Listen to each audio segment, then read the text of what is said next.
Hi everybody, welcome to the second segment, episode 281 of Sold with Updike Pugh. I'm Jeff Updike. I'm Weston Pugh. And today we're going to talk a little bit about how to handle exemptions when selling your home.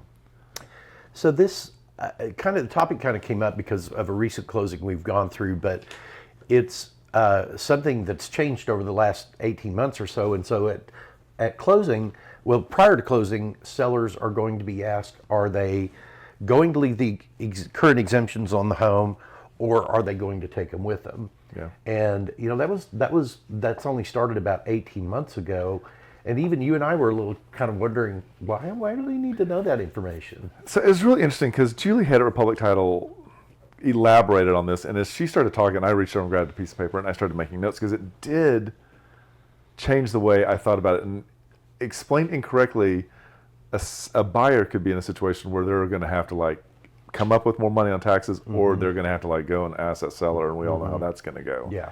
So the interesting thing is that she was saying that this started because the taxing authorities said, you know, if a buyer buys a piece of property and it's owned by an investor, they should be able to put a homestead on that, no matter when they buy it. Not have to wait till January 1st. Not have to wait till January 1st.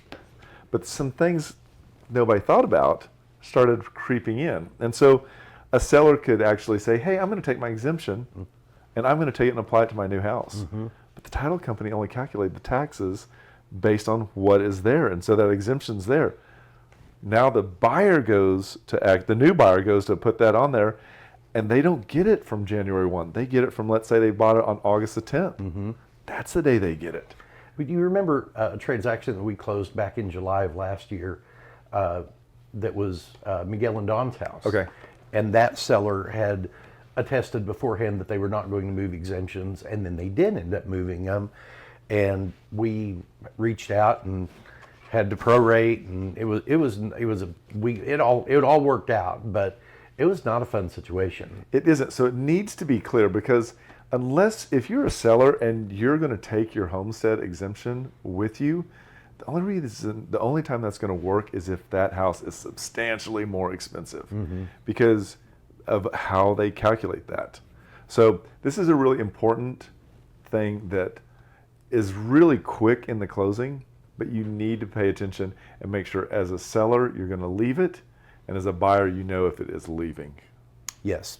You need to know as a seller the benefits of leaving it and the benefits of taking it, but you also have to disclose to a buyer what your intention is so that they're not caught owing a big tax bill that has not been prorated properly. So I feel like I just made a comment and then we ran it through ChatGPT and Jeff said it better. So that is the way to listen to it. One of the other ways that Julie said to think about it, she said prorate taxes on, not off.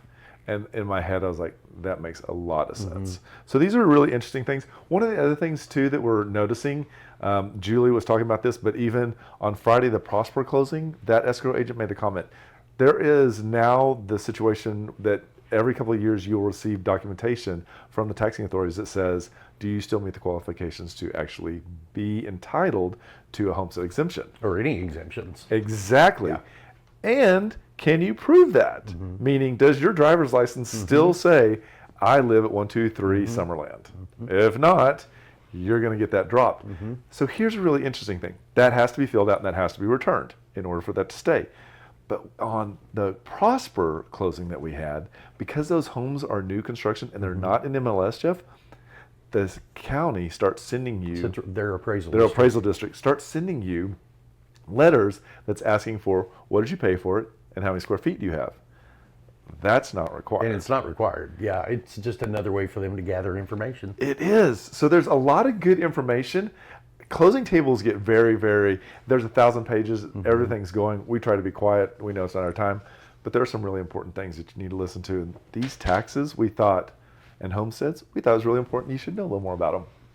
So hopefully that made sense. If it didn't, reach out to us. We'll be happy to talk to you directly.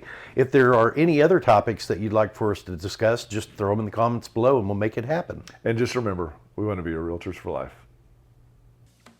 When you're ready to talk real estate, you can reach us online, by phone, or by text at 214-377-2223.